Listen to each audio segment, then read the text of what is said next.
श्री शांब शिवाय नमः। ओम श्री गणेशाय नमः। ओम श्री गणेशाय नमः। ओम श्री शिवाय नमस्तुभ्यं। श्री शिवाय नमस्तुभ्यं। श्री शिव महापुराण के अंतर्गत विद्येश्वर संहिता, जो कि पहली संहिता है, इसमें अध्याय 12 अथ द्वादशोऽध्याय है। मोक्षदायक पुण्य क्षेत्रों का वर्णन, काल विशेष में विभिन्न नदियों के जल में स्नान के उत्तम फल का निर्देश तथा तीर्थ में पाप से बचे रहने की चेतावनी। सूत जी बोले, शृण्वमृषयः प्राज्ञः शैवक्षेत्रं विमुक्तिदं तदागमामिस्ततो वच्छे लोकरक्षार्थमेव हि पञ्चाशत्कोटिविस्तृता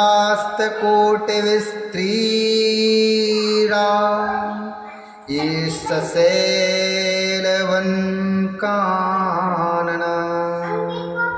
शिवाज्ञा हि पृथिवी लोकं धृत्वा चातिष्ठति। सूत जी बोले, हे बुद्धिमान महर्षियों, मोक्षदायक शिव क्षेत्रों का वर्णन सुनिए।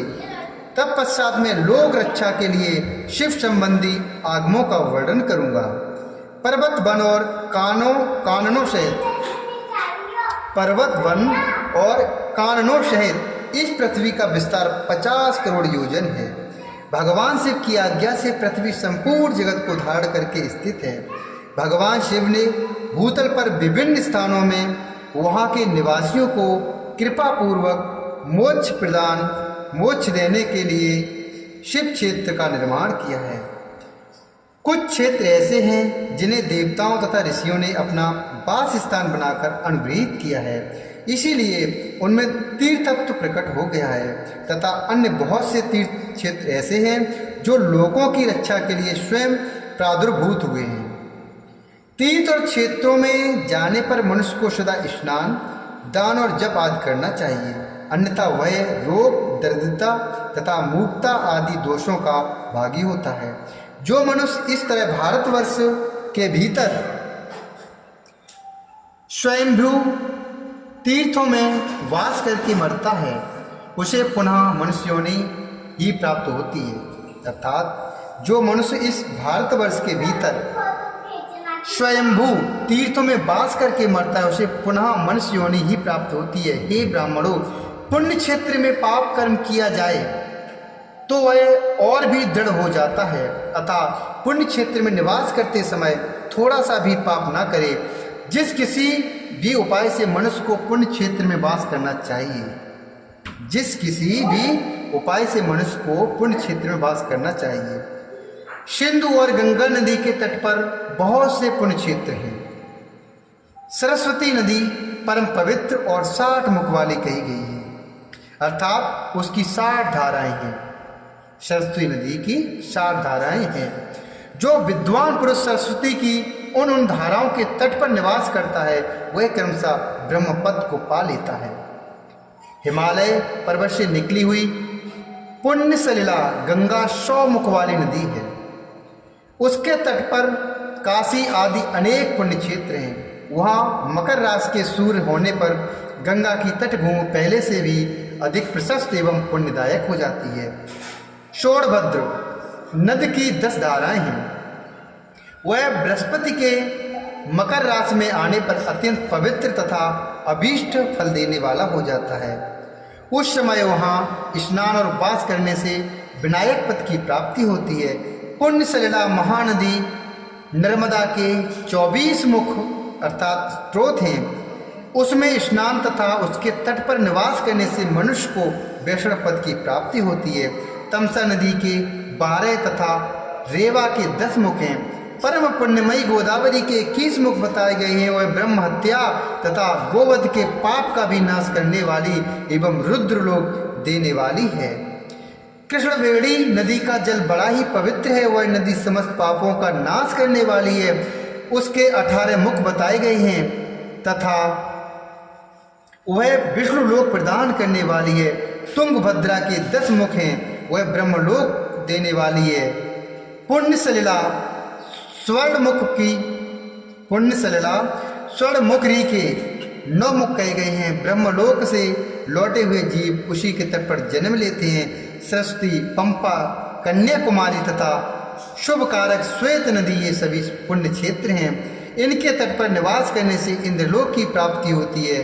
सह पर्वत से निकली हुई महानदी कावेरी परम पुण्यमयी है। उसके 27 मुख बताए गए हैं। वह संपूर्ण अभीष्ट वस्तुओं को देने वाली है। उसके तट स्वर्गलोक की प्राप्ति कराने वाले तथा ब्रह्मा और विष्णु का पद देने वाले हैं। कावेरी के जो तट शैव क्षेत्र के अंतर्गत हैं वे अभीष्ट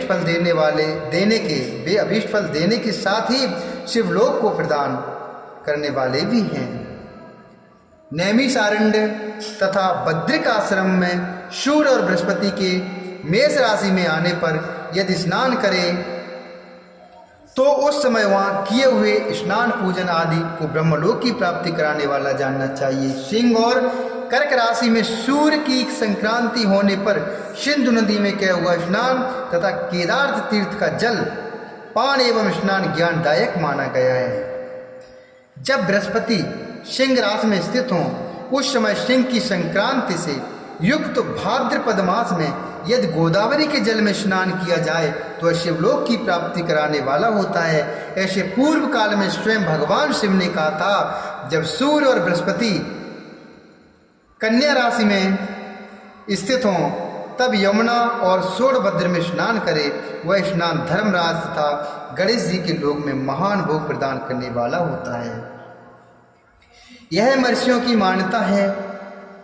जब सूर्य और बृहस्पति तुला राशि में स्थित हों उस समय कावेरी नदी में स्नान करें। वह स्नान भगवान विष्णु के बच्चन की महिमा से संपूर्ण अभीष्ट वस्तुओं को देने वाला माना गया है। जब सूर्य और बृहस्पति वृश्चिक राशि पर आ जाएं तब मार्ग शीर्ष के महीने में नर्मदा में स्नान करने से विष्णु लोक की प्राप्ति होती है। और सूर्य और बृहस्पति के धनु राशि में स्थित होने पर स्वर्णमुखरी नदी में किया हुआ स्नान शिवलोक पद प्रदान करने वाला होता है। शिवलोक प्रदान करने वाला होता है। यह ब्रह्मा जी का वचन है।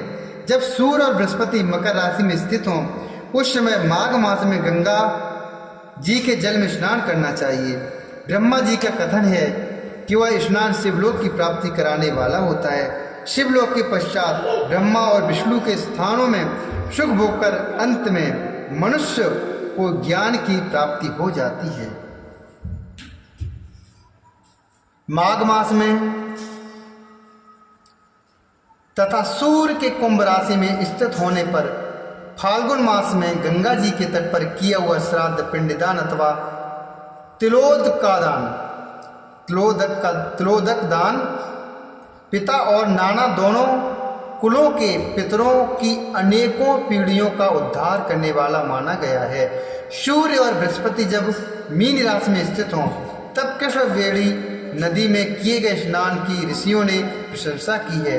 उन महीनों में पूर्वोक्त तीर्थों में किया हुआ स्नान इंद्रपद की प्राप्ति कराने वाला होता है। विद्वान पुरुष गंगा अथवा कावेरी नदी का आश्रय लेकर तीर्थवास करे। ऐसा करने से उस समय में किए हुए पाप का निश्चय ही नाश हो जाता है। रुद्रलोक प्रदान करने वाले बहुत से क्षेत्र हैं। ताम्रपर्णी और वेगवती ये दोनों नदियां ब्रह्मलोक का प्राप्ति रूप फल देने वाली हैं। उन दोनों के तट पर अनेक स्वर्गदायक क्षेत्र हैं। उन दोनों के मध्य में बहुत से पुण्यदायक क्षेत्र हैं। यहाँ निवास करने वाला विद्वान पुरुष वैसे फल का भागी होता है।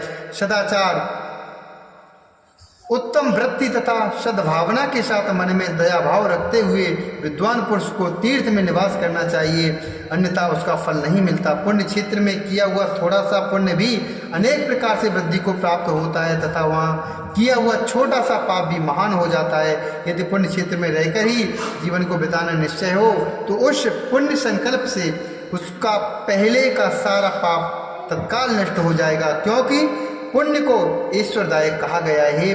ब्राह्मणों, तीर्थवास जनित पुण्य कायिक, वाचिक और मानसिक सारे पापों का नाश कर देता है। तीर्थ में किया हुआ मानसिक पाप वज्रलेप हो जाता है, वह कई कल्पों तक पीछा नहीं छोड़ता है। वैसा पाप केवल ध्यान से ही नष्ट होता है, अन्यथा नष्ट नहीं होता। वाचिक पाप जप से तथा कायिक पाप शरीर को सुखाने जैसे कठोर तप से नष्ट होता है। धनोपार्जन में हुए पाप दान से नष्ट होते हैं, अन्यथा करोड़ों कल्पों में भी उनका नाश नहीं होता। कभी कभी अतिशय मात्रा में बड़े पापों से पुण्य भी नष्ट हो जाते हैं। कभी कभी अतिशय मात्रा में बड़े पापों से पुण्य भी नष्ट हो जाते हैं। पुण्य और पाप दोनों का बीजांश वृद्धियांश और भोगांश होता है। बीजांश का नाश ज्ञान से, वृद्ध्यांश का ऊपर लिखे प्रकार से तथा भोगांश का नाश भोगने से होता है। अन्य किसी प्रकार से करोड़ों पुण्य करके भी पाप के भोगांश नहीं मिट सकते। पाप बीज के अंकुरित हो जाने पर उसका अंश नष्ट होने पर भी शेष पाप भोगना ही पड़ता है। देवताओं की पूजा, ब्राह्मणों को दान तथा अधिक तप करने से समय पाकर पाप भोग मनुष्यों के सहने योग्य हो जाते हैं। इसलिए सुख चाहने वाले व्यक्ति को पापों से बचकर ही तीर्थवास करना चाहिए। बीज प्ररोहे नष्टे तु शेषो भोगाय कल्पते, देवानां पूज्य चैव ब्राह्मणानां च दानतः। तपोधिक्याचि कालेन भोगः शैहो भवेन् निर्णाम्, तस्मात् पापं कृत्वैव वस्तव्यं सुखमिच्छता। इति श्री शिव महापुराणे प्रथमायां विद्येश्वर संहितायां शिवक्षेत्र वर्णनम नाम 12वाध्यायः।